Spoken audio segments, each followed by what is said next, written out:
we're going to be working on a clinic that incorporates an adult congenital heart defect specialist and a hepatologist, and that will eventually translate into research. And we're going to also incorporate a radiologist who will be trained in identifying Fontan-associated liver disease versus cirrhosis, which will be exciting.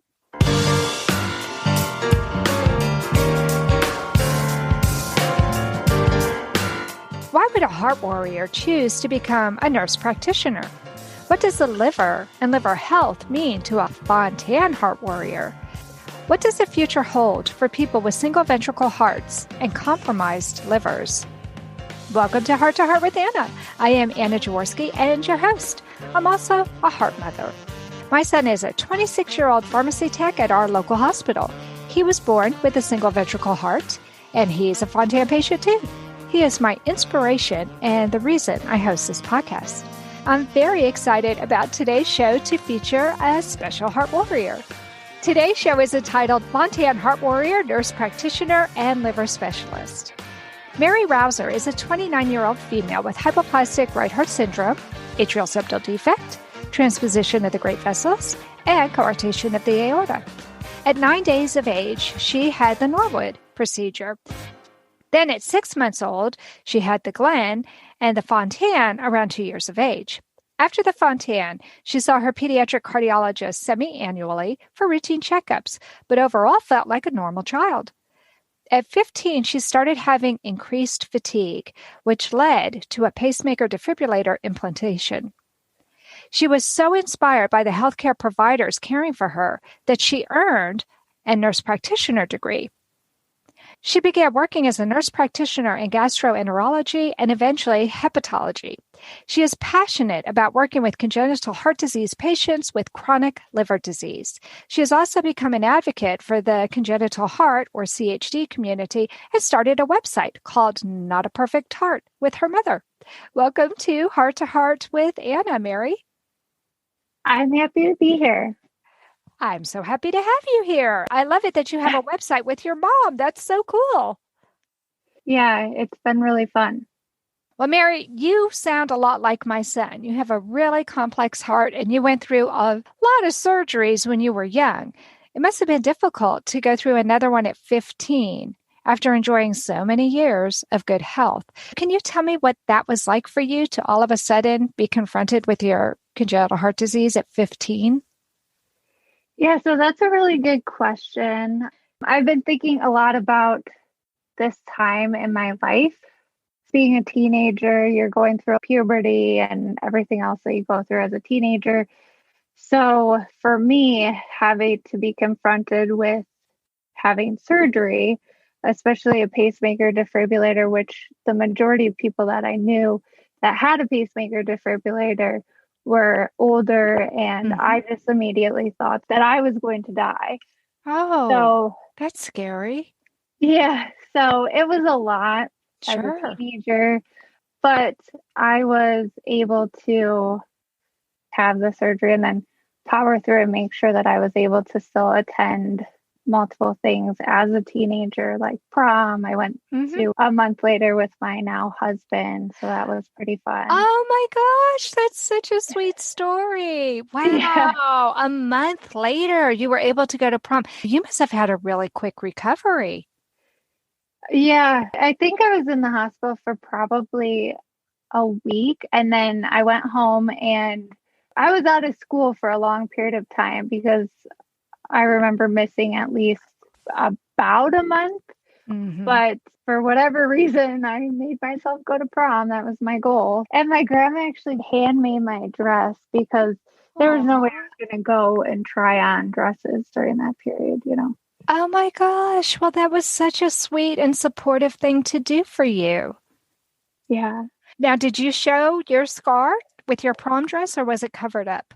Oh, no, I showed it off. Did you? But as a girl, though, it's different. And a lot of people assume that the scar was for other reasons, that I actually had plastic surgery in my boobs. They thought, which I was very confused about that. Like I went away to go get my boobs done. So I was very confused at that response. But yeah.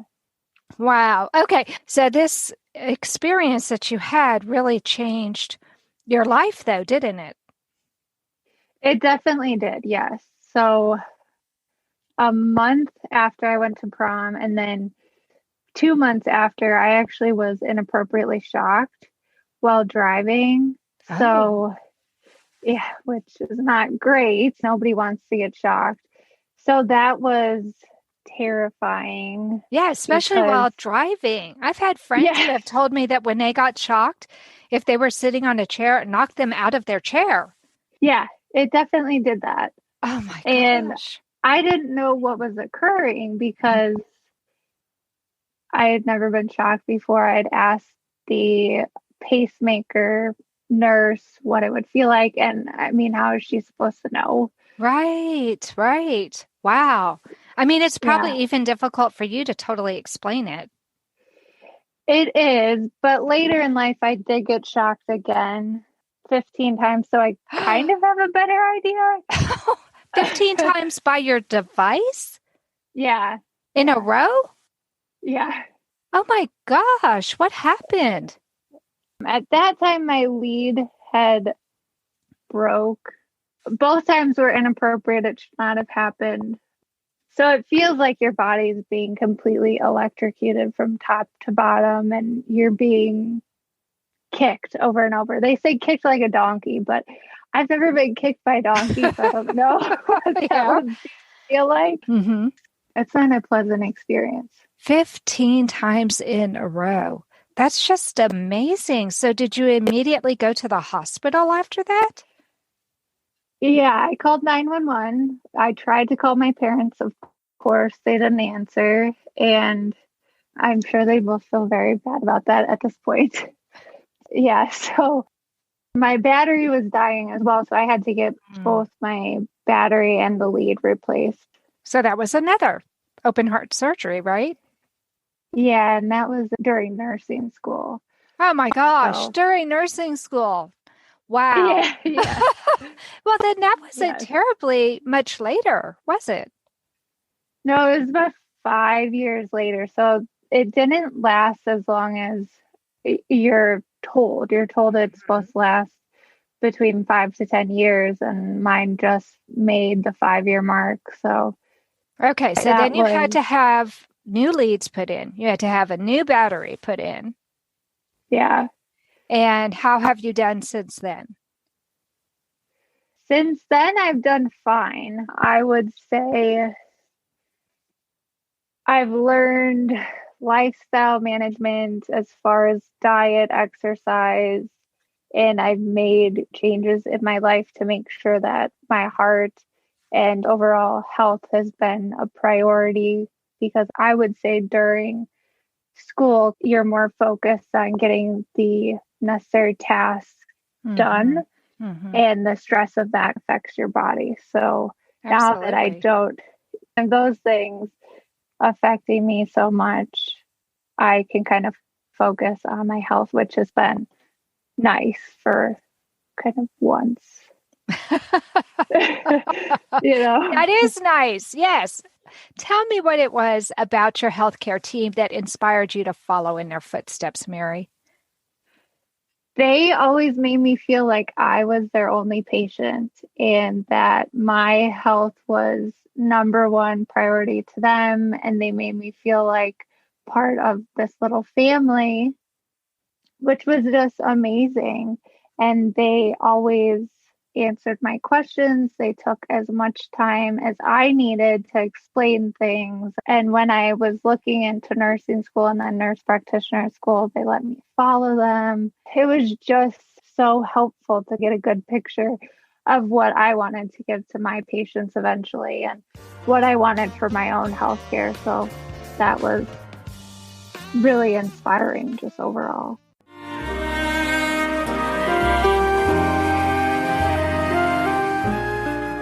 Tonight Forever by the Baby Blue Sound Collective. I think what I love so much about this CD is that some of the songs were inspired by the patients. Many listeners will understand many of the different songs and what they've been inspired by. Our new album will be available on iTunes, Amazon.com, Spotify. I love the fact that the proceeds from this CD are actually going to help those with congenital heart defects. Enjoy the music. Home Tonight Forever.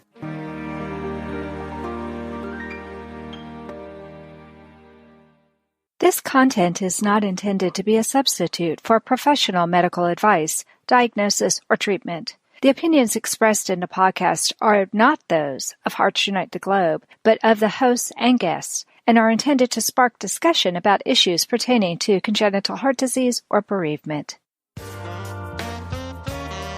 You are listening to Heart with Anna. If you have a question or comment that you would like addressed on our show, please send an email to Anna Jaworski at anna@hearttoheartwithanna.com. That's anna@hearttoheartwithanna.com. Now, back to Heart with Anna. Mary, before the break, we learned a little bit about your heart defect and the surgeries you've had. In this segment, let's focus on your interest in the liver, because this is a hot topic. I'm sure you know that. Oh, yeah. This is something that we are really talking about in the heart community a lot that we were not talking about 20 years ago. So first of all, tell me what kind of care your doctors have provided for you and your liver. So this is an interesting question because truthfully, my cardiologist was always following my liver enzymes, my tumor markers up until during nursing school, I had my gallbladder removed. And then about a month later, this is in between having my pacemaker battery changed, the lead thing, I blame nursing school or something. I don't know. But during this whole period, I developed ascites, which is fluid in the abdomen. Mm-hmm. And at that point, I went and saw a hepatologist. And that's sort of when I started to see a liver specialist, but didn't really carry on until recently when I started going into hepatology. And I said, you know what, I really want to go see a hepatologist, make sure everything's okay, because I'm learning more about the cardiac affecting the liver and so forth. So it just really started recently that I started seeing a hepatologist and got more invested within the past year or two. Okay. So what exactly have they done to assess your liver? I've had imaging done every 6 months, and that involves an ultrasound, CAT scan, as well as blood work. And that's done about every 6 months. And that looks to see if the liver has any sort of damage to it. Mm-hmm. Because when you have this increased pressure, your liver can develop scar tissue, which can look cirrhotic, which can then lead to liver cancer. Mm-hmm. So that's what we're looking for.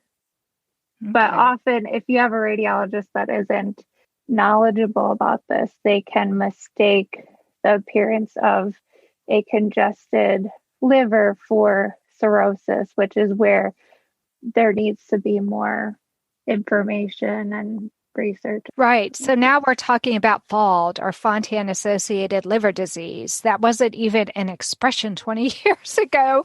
Right. And this is something that I think we do need to train the radiologists and the hepatologists, because it's kind of a new phenomenon. You're 29, my son's 26. There's this huge cohort that are in their mid to late 20s and even 30s and 40s that have survived to this age that didn't before. So now there's a whole lot of information and a lot more of you patients out there than ever before.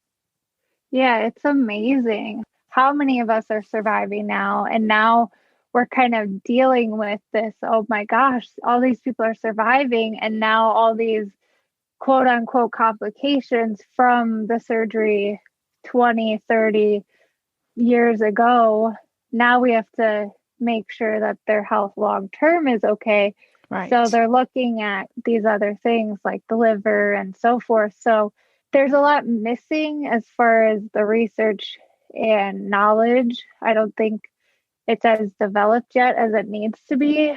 Yeah. But I think it's going to get there. Yeah. I think so too. I think that we have a lot of doctors and researchers now who are realizing, wait a minute, just because I have a heart defect, that doesn't mean that's the only organ that can be compromised. And especially as you guys grow up and live long term, it's just like people like me who do have a healthy heart. I have to watch out for my other organs as well, because as they age, things can happen, whether you have a CHD or not. Yeah, you're exactly right. I'm kind of surprised that you decided to focus on the liver as a profession, because I don't hear too many nurses who are doing that. Can you tell me why you chose to do that? I actually was going to look into congenital heart defect, cardiology. And I did that as a nurse, not so much congenital heart defects, but cardiology. Mm-hmm. And as I went into the nurse practitioner world, I started doing gastroenterology and then hepatology. And I just thought it was so fascinating to see how the long-term effects from these heart diseases, specifically CHD, affects the liver and the long-term outcomes, because there's so much we don't know. Mm-hmm. And there's other liver diseases that I'm interested in as well, like Hep C. I was really passionate about and focusing on that for a while. But then I realized and actually met some patients that were like me with a single ventricle and also had liver disease. And at the time, the gastroenterologist that I was working with was kind of overwhelmed at seeing this liver and this young person and kind of didn't know where to go with the treatment. So I knew that this was an area that I needed to focus on. So what's been the biggest surprise that you have discovered in working with Fontaners who have liver problems? I'm always amazed at how resilient heart warriors are, no matter how young they are, no matter how many complex congenital heart defects they have. They're always so resilient. They always figure out a way to pull through and also bring awareness and advocate for something. It's such a tight-knit community. Mm-hmm. And I love to see that. And also the fact that we're making sure that research is coming to this area with liver disease and congenital heart disease. They're always so positive, even though there's still such a lack of knowledge. The thing about this population is we're all so unique and different, which kind of makes the research on this population tricky. We all come together and advocate with each other. We're all so committed to this congenital heart disease awareness, especially now that we're growing up and we're seeing this larger amount of young adults that are living longer and longer and longer. So now that there's this lack of awareness and research with liver disease, this is now their fight, and they're really advocating for bringing awareness, not just for CHD, but now these other complications. And that's the beauty of this community, is that they're always fighting for advocacy and awareness. It's so beautiful, especially as a healthcare provider and a survivor. So I'm always so amazed by how unique we all are, yet the same. Anna Jaworski has written several books to empower the congenital heart defect, or CHD, community. These books can be found at Amazon.com or at her website, www.babyheartspress.com. Her bestseller is The Heart of a Mother, an anthology of stories written by women for women in the CHD community. Anna's other books, My Brother Needs an Operation, The Heart of a Father, and Hypoplastic Left Heart Syndrome, a handbook for parents, will help you understand that you are not alone. Visit babyheartspress.com to find out more.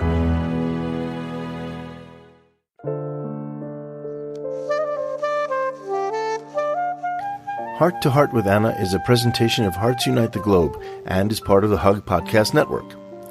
Hearts Unite the Globe is a non-profit organization devoted to providing resources to the congenital heart defect community to uplift, empower, and enrich the lives of our community members. If you would like access to free resources pertaining to the CHD community, please visit our website at www.congenitalheartdefects.com for information about CHD, the hospitals that treat children with CHD, summer camps for CHD survivors, and much, much more. Mary, before this, we were learning how you became interested in the liver, both as a nurse practitioner and as a Fontan Heart Warrior. Now, what I'd love to know is how you and your mother came to build a website together. My mom and I were always interested in advocacy for congenital heart disease and awareness.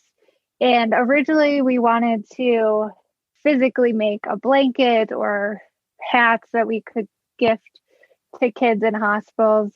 And we then realized there needs to be something so much bigger. This is just such a big thing that we need to bring awareness to. So we decided, let's actually create a community online and start meeting heart warriors, parents, siblings, and really bring the focus to these things that aren't necessarily being discussed, like mental health, nutrition, pregnancy, and really focus on these areas and stories, bring light to other CHD people, and really focus on this and do something now, basically focus on the present and bring more awareness, because that's something we can actually feasibly do.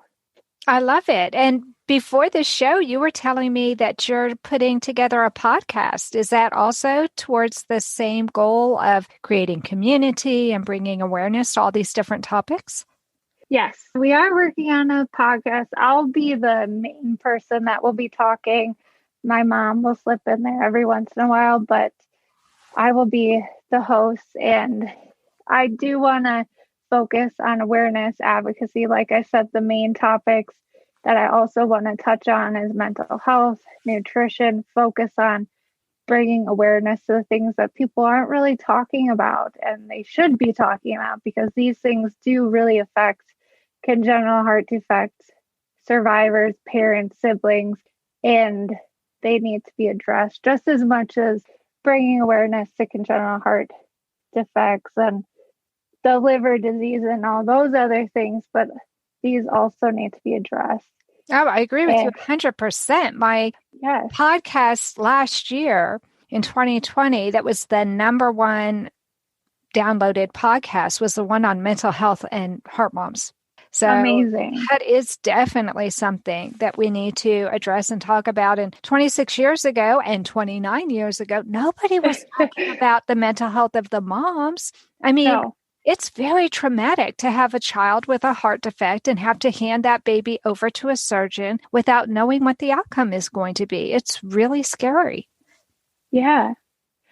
And I didn't realize how impactful that is until I actually spoke with my mom about her experience. And then she wrote a story of how the first 9 days of my life was. And just reading it, I don't have kids, but just reading it, I can't imagine what she was thinking, how she's mentally and emotionally okay at that time period. And even to this day, I would be just filled with anxiety.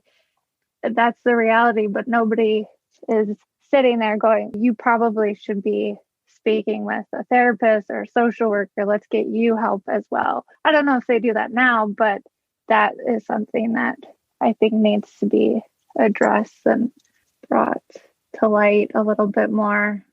Oh, I agree 100%. Although, to be honest with you, when I was in that situation, all I could think about was Alex. And Joey. I was worried for my heart healthy son, who I was separated from at the same time, and how having a brother with a chronic illness was going to affect his life. And how was I still going to be able to care for both of my children the way they both deserve to be taken care of? It was a very difficult balancing act. And if somebody was said, oh yeah, come over here and talk to this counselor, I can see the value of that, but I don't know if I would have been able to do it right away.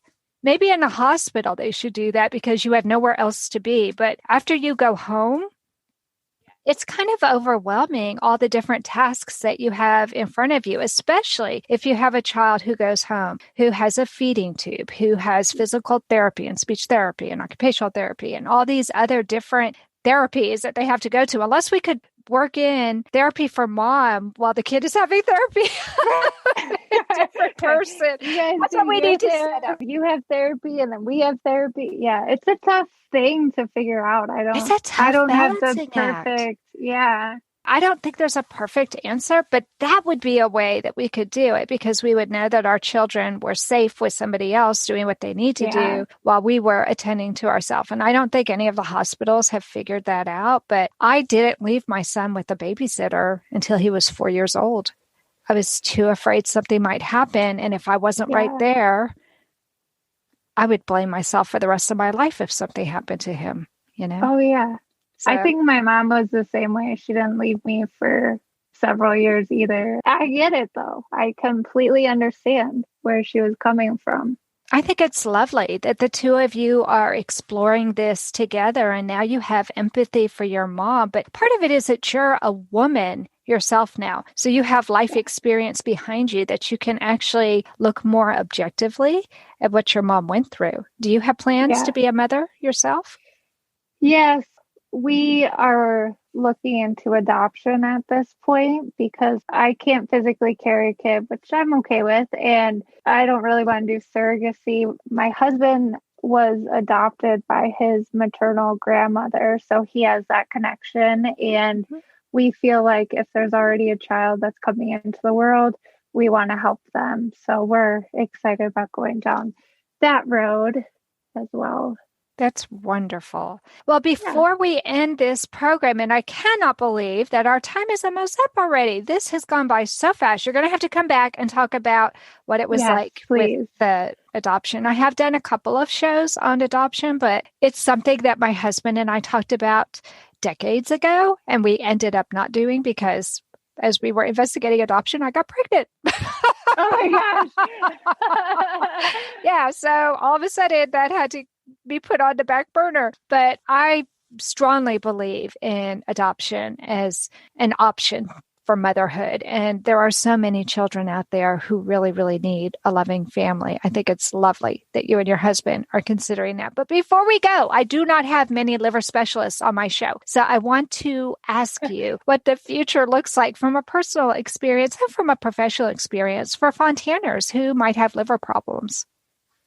I think the future is very bright. I think this is going to be a huge topic in the liver world, in the CHD world, and there's going to be a ton of research coming out in the next couple of years, hopefully sooner than later, but we'll have to see.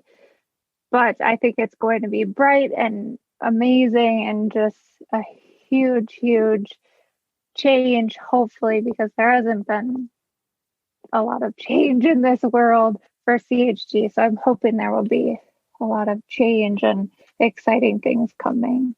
Now, have you considered doing any of this kind of research yourself, given your professional background? Yes, we're going to be working on a clinic that incorporates an adult congenital heart defect specialist and a hepatologist, and that will eventually translate into research. And we're going to also incorporate a radiologist who will be trained in identifying Fontan-associated liver disease versus cirrhosis, which will be exciting. Oh my goodness, that does sound exciting. Okay, so now we see two different shows that you're going to have to come back. Yeah. Yes, definitely. I love the idea of a clinic, especially for adults with Fontan hearts who might be dealing with FALD, Fontan-associated liver disease. This is something that, wow, if you could have this clinic, it would be a great way to have enough people to do some research. I think that's one of the problems is that in so many of the hospitals, there's only a couple of patients. How do you do research with just 2 or 3 patients? But if you have a clinic devoted to this population, then that gives you a large enough sample to actually have meaningful research. Yes, definitely. I think the other thing is a lot of patients, myself included, still see a pediatric cardiologist, and like the hospital that we're associated with, they're able to see patients until they're 40. And I work at a place that only sees adults. So it's a little bit difficult to get patients when they're being seen at a pediatric hospital, but we're the adult side. So you can't exactly just go over to the pediatric side and get patients. You have to communicate with each other and figure out a way to work together. So that's where we're trying to combine the two. Well, thank you so much, Mary, for coming on the program today and talking to us about your life and your mission, your website and your upcoming podcast, your profession. I mean, this has been so amazing. Let's give my listeners your website URL so they can check it out. And don't worry, friends, if you're on your exercise bike or if you're taking a jog, this will be in the show notes. And the show notes are the description that go along with my program. It's notaperfectheart.com. Well, that sure is easy. No spaces, folks, just notaperfectheart.com. And that'll give you a chance to learn more about Mary and her mom. I can't wait to check it out, and especially to see what happens when you put your podcast together. Yeah, I'm very excited. And thank you so much for having me on the show. This was so much fun. I know, it has been so much fun. Well, friends, that's it for this week. If you enjoyed this episode of Heart to Heart with Anna, please take a moment to drop me a line on Facebook. You can find me at Heart to Heart with Anna. Just check that out on Facebook. I'll pop up. It's really easy.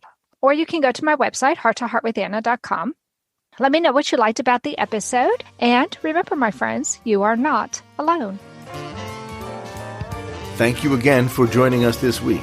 We hope you have been inspired and empowered to become an advocate for the congenital heart defect community.